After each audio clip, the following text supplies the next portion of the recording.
guys, today we are reading Not Quite Narwhal by Jessie Sima. And make sure you watch from the end. Because then we're going to ask you 3 questions. Yep. Not Quite Narwhal by Jessie Sima. Not Quite Narwhal.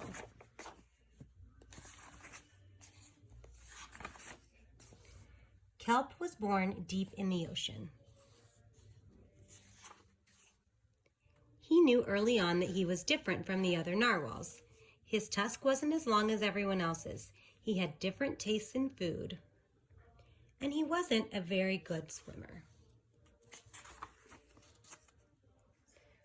But his friends didn't seem to mind, so Kelp decided that he wouldn't either. That is, until he was swept away by a strong current. I wish I were a better swimmer. Kelp found himself at the surface, closer to land than he'd ever been before. High up on a cliff, he spotted a mysterious, sparkling creature. It looked so familiar. It looked like Kelp.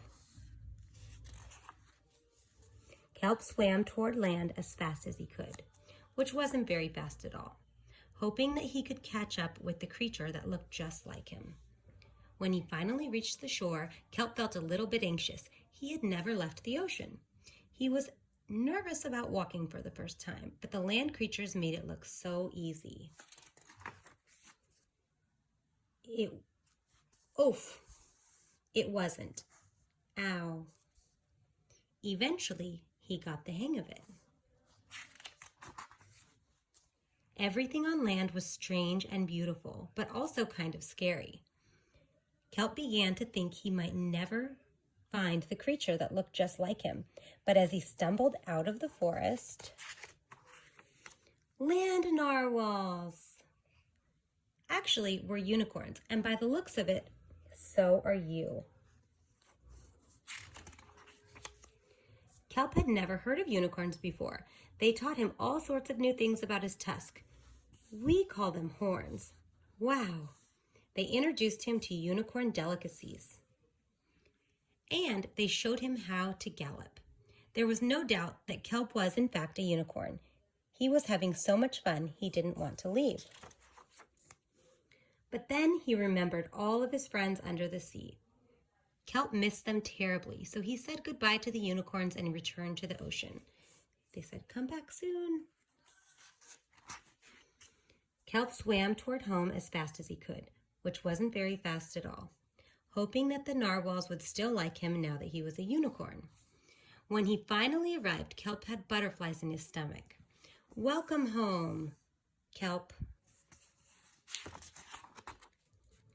Kelp took a deep breath and told his friends the news. "It turns out I'm not a narwhal." "Well, of course you aren't. I'm a unicorn." We all knew that. They actually took it quite well. Kelp was happy to be home, but now that he'd experienced life on land with the unicorns, he couldn't seem to forget them. Did he want to be a land narwhal with the unicorns or a sea unicorn with the narwhals? He couldn't decide, but then he realized that maybe, just maybe, he didn't have to choose. And they all played together. So he could come on the sand and he could go in the water and they could all live happily ever after. And now this rhino said, "I'm a unicorn." That's funny, isn't it? But it has a horn on his. We have 3 questions for you. Number 1, if you were in this book, would you live on the land, sea, or both? Good question. Number 2.